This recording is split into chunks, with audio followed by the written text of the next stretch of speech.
Hello everyone and welcome back to my channel for a brand new video on F1 2019.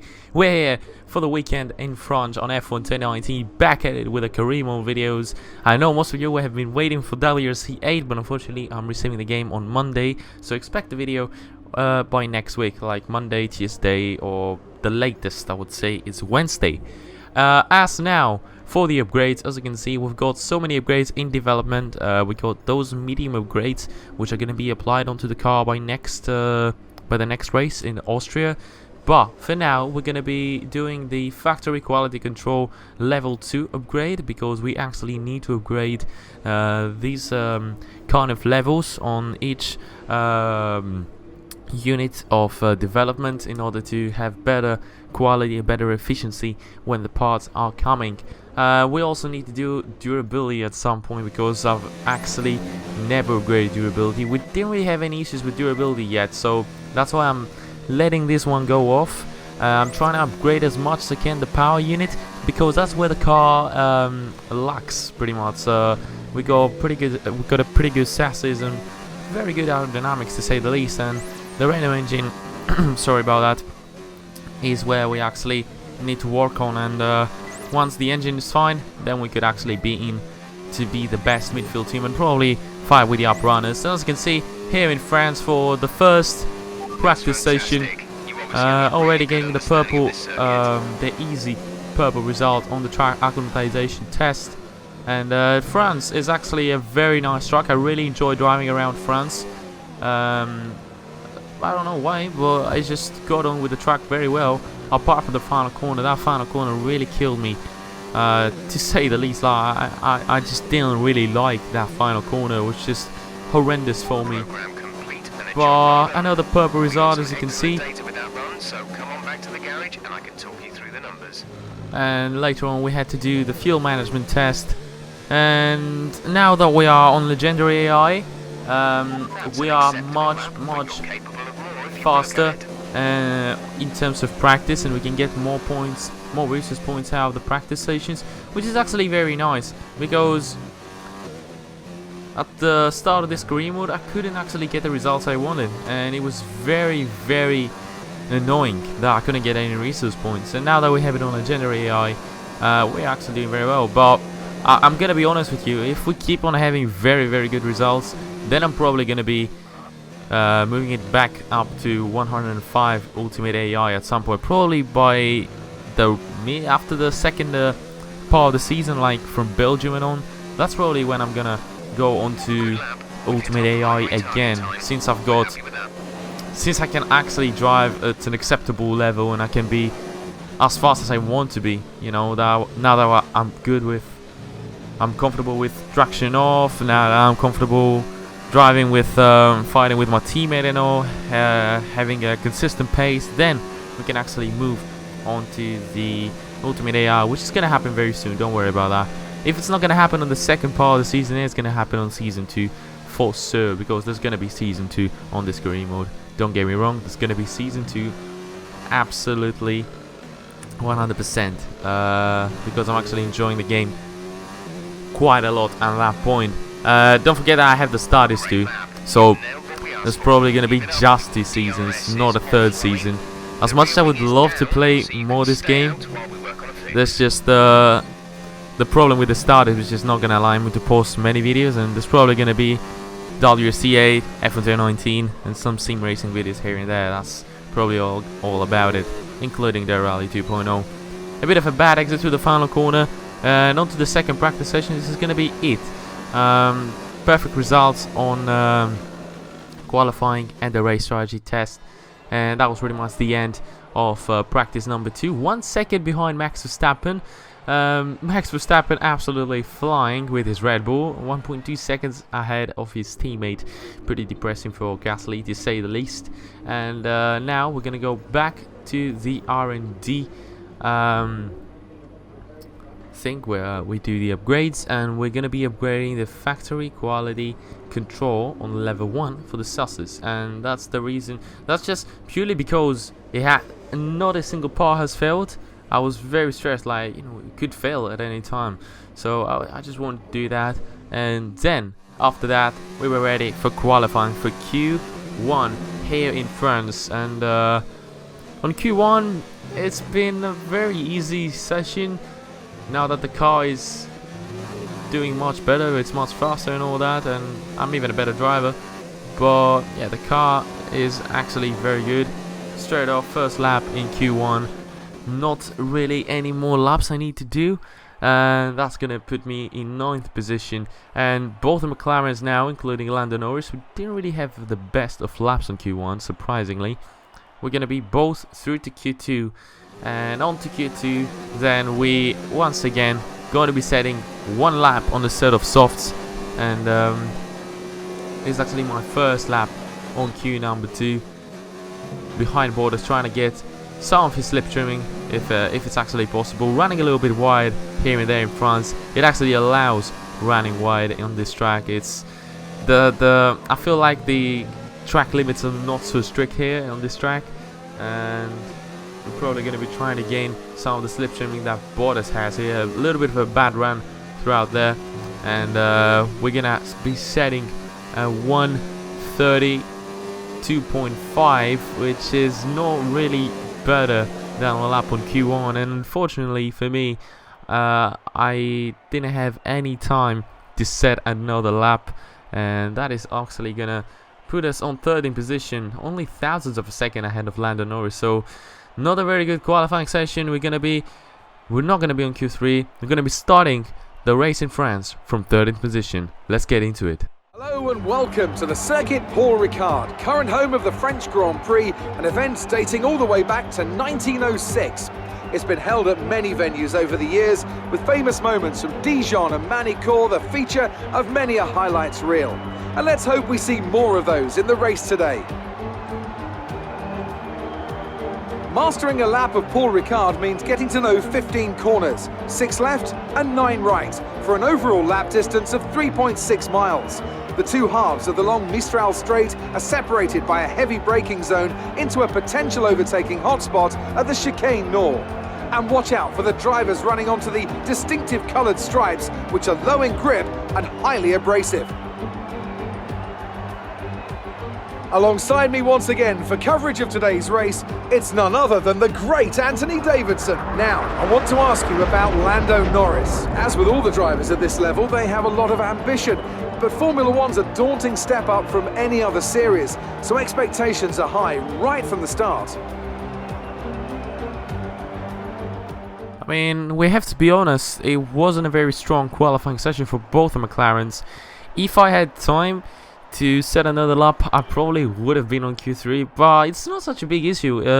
We actually take some positives out of it. We're starting on the medium tires, then moving on to the hards. It's a one-stop strategy, starting on the mediums, which is my favorite compound on this game. The medium tires seem to be working very fine for me, and most of you are going to be wondering why I did this at the start and risked damage.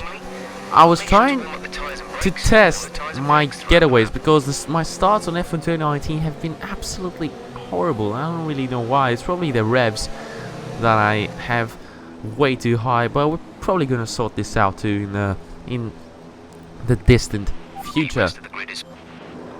We're now ready for the race.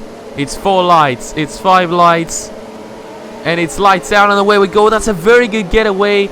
But unfortunately, once again, I'm going to have a bad start, even though the getaway was better than Giovinazzi. That's probably going to make me lose some positions here. Raikkonen is on my outside, Lucas Weber on my inside. And now we're going to be making the move on Lucas Weber. Now onto the back of my teammate. Around the outside of my teammate, I'm going to try and go to regain all the positions that I've lost on the start in terms of the inside line. And now we go up the inside. Lando goes for a huge dive up the inside here. That's probably going to gain him 2 positions, probably 3 now going into this corner ahead of Roman Grosjean. He is at the moment, but he gets a pretty bad exit through this corner. I'm going to try and go for the double move up the inside here of my teammate, and Grosjean goes to the inside. I'm going to try and ask for some space here onto the inside line of this corner. Grosjean tries to come back to the inside line, but now I have the better exit, and I'm going to be ahead of Grosjean onto 11th position. And now the rest of the cars are ahead of me are on soft tires, so we've got an advantage to them if we can actually stick with them and maintain a good enough pace that can help us stay close to them. Their tires are going to wear out, and we're probably going to be overtaking most of those cars due to them boxing earlier than us and more than us. And here you can see a replay of my start. I got a better getaway than Giovinazzi, but then once again I had a lot of wheel spin onto the start. Unfortunately, I gotta sort this out to have better starts. As you can see here, we lost the position to Lucas Verber. We regained it up the inside into this corner, and then I went right around the outside of my teammate here. We went side by side for a minute there. As you can see, we were side by side here. And as I'm going for the dive on Giovinazzi, he goes for a bigger dive up the inside of both Giovinazzi and Grosjean. He made the move stick. And later on, onto the back straight, as you can see, we made a move. Look at that. 4 wide behind me. Like, that was an incredible shot here from the replay camera view. And we made pretty much a move on Grosjean, and we are now on 11th position behind the cars that are on the soft tires, which is actually very good for us. And as you can see, lap number 5, the soft tires are starting to wear out, and we're here battling it out for a top 10 finish. And Magnussen, his tires are pretty messed up at the moment. He's going to be going into the pit stops very soon, whereas I'm going to be going to the pit stops in around 10 or 9 laps. So that is really going to help me with the strategy on this race. Ricciardo and Magnussen going side by side. They're slowing each other down, but they don't really know it at the moment, as I'm going up the inside of Daniel Ricciardo here. I'm probably going to be making a move for the top 10. Probably even going to try and go up the inside of Kevin Magnussen. I completely cut this corner. I'm going to give the position back to Kevin there, as that was pretty unfair by me. Kevin Magnussen staying on P9. I gotta be patient. These cars are slower than me at the moment due to the tires, so I have a huge advantage from them. So I need to be patient with my moves. And as you can see behind Kevin Magnussen, Butler seems to be the only car. Tires are looking very nice. Shouldn't have to worry about the wear too much right now. So the tires are fine. As you can see, they are probably at the best level at the moment. We have a very good pace. Butler seems to be the only one maintaining a good pace on the soft tires, and now running a little bit wide, side by side with Kevin Magnussen. Probably going to be going for the move around the outside. We are in terms of the inside. That's a move done on Kevin Magnussen. What a beautiful move that was on Kevin Magnussen. An amazing move on Kevin Magnussen. I know he's on soft tires and he's much slower than me at the moment due to the tire wear, but still, that was a very good move. I really enjoyed this one. Up into P9 we are, as Devin Butler is making a move on Hulkenberg. He seems to be on a very good pace. Magnussen goes up the inside here into this corner. He's not going to be completing a move. And on lap number 8, as a Red Bull and a Mercedes are going into the pit stops, Devin Butler is going also into the pit stops. Devin Butler has had the best pace out of the soft runners in terms of the midfield, so he's doing very well. And after that, on lap number 10, we officially have the first McLaren 1-2 on a race. Even though it's not going to last for too long, it's still a 1-2 for the McLaren team, something I wasn't expecting to see this season. Even with this strategy, it's working out. Shows off that we're probably one of the best, if not the best, midfield team out there. And as you can see, I actually stayed on the medium tires for quite a while. Bottas was on the fastest lap. He was doing very well throughout this race, but then again I had to go onto the pit stops on lap number 12, and it was this moment. For 5 kilometers, you're gonna be doing this to me, game. I can't believe this. At the moment it's a 5-second penalty for... I've never done this in my entire life. Literally. I've never done this in my entire life. Ricciardo comes very close to us there. That pit exit is very dangerous, to say the least. What have I done? I'm an idiot. I'm an idiot, because it's just stupid. What I've just done here is just pure stupidity there, just for 5 kilometers. I'm gonna get a 5-second penalty. That's just... I'm stupid. Even though... Either way, we still gotta get on with our race. We still have a very good pace. We still have a chance to finish in the points, to get some crucial points here in France. Not as many as we would have got, but still, we have a huge chance. Up the inside of Devon Butler here.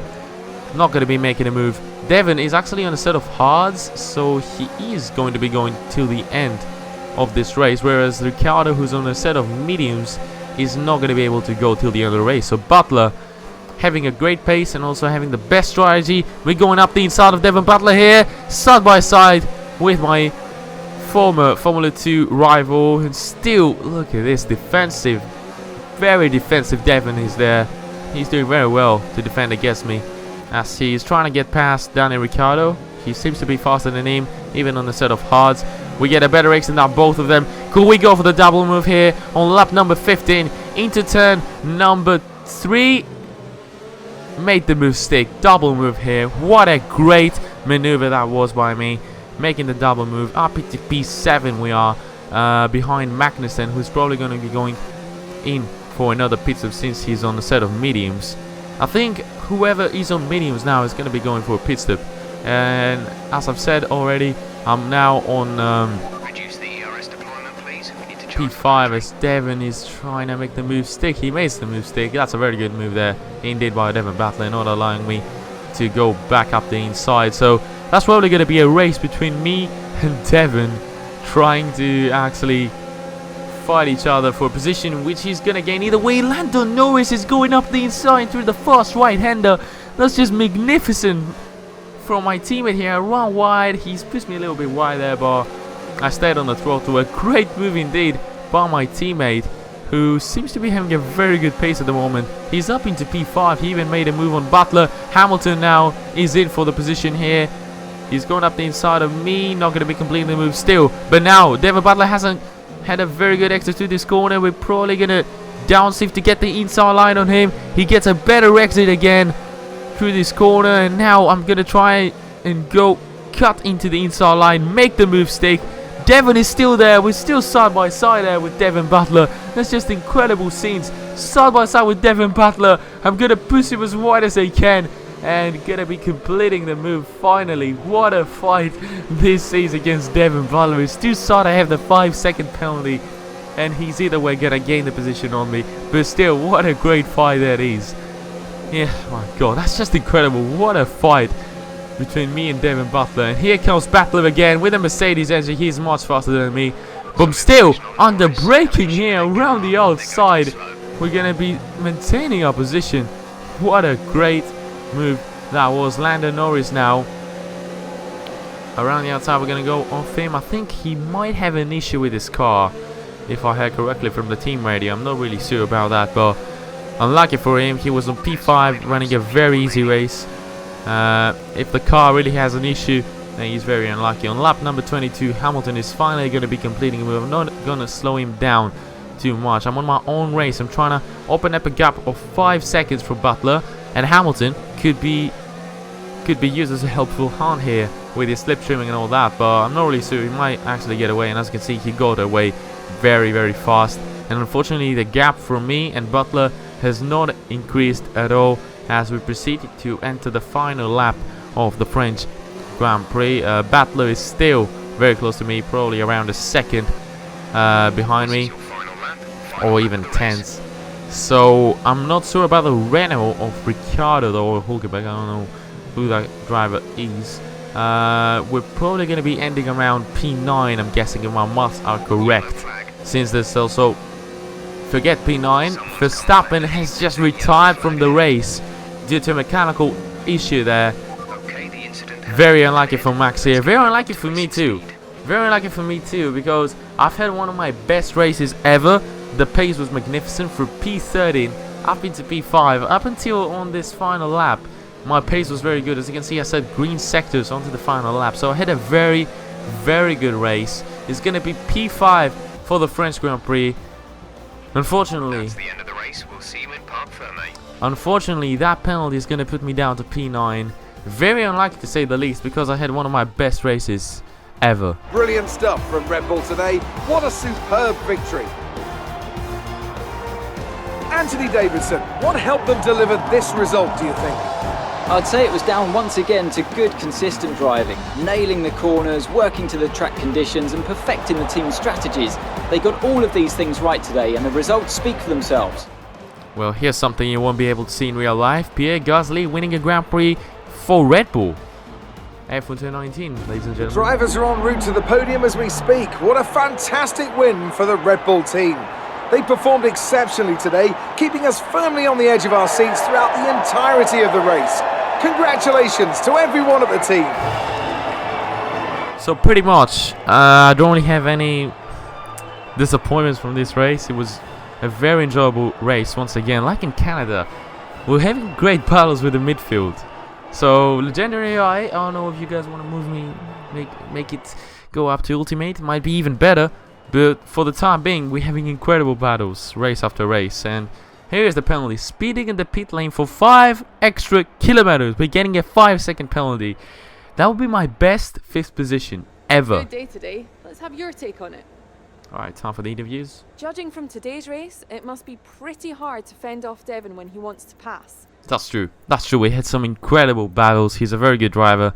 And he actually has a better straight line speed than me. Let's not forget to mention that. Did you struggle to get through all that traffic today? Not really. Not really struggling. It was actually very enjoyable to make so many moves in the race. And yeah, that's just pretty much all about it. Do you think you were lucky not to end your race with that crash? What crash? Did I crash? Sometimes the interviews are just off. I didn't make any contact with any wall. Damn. Appreciate your time. Yeah, me too. Damn. Sometimes the interviews are just way off reality. Why is this happening? Codemasters fixed this for F1 2020, I guess. Now, resource points are gonna be at an overall. Let's see. Oh, yeah, that extra 600 resource points for achieving the team goal. That's nice. That's gonna give us 823 resource points on an overall. So that means before we actually go for the upgrades, we gotta do the contracts. So here we go. Expected qualifying position, I'm gonna put 6th and 6th, the expected race position. As for those, I'm gonna ask for some bonus things so that the contract value can be on my value, pretty much. And on our first that attempt. proposal looks good.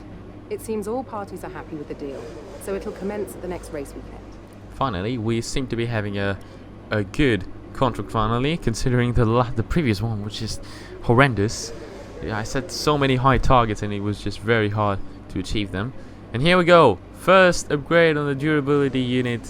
It's finally here, and there's more to come, probably more on the power unit and the other units apart from the durability. But we need to be working on the durability at some point, because if we don't, we're going to be getting penalties onto the next races.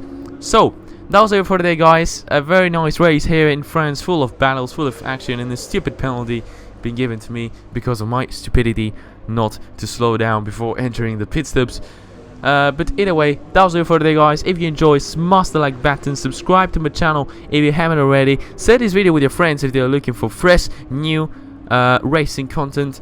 But yeah, until next video, guys, I'll catch you later. Goodbye. Ladies and gentlemen, this is the big moment we've all been waiting for.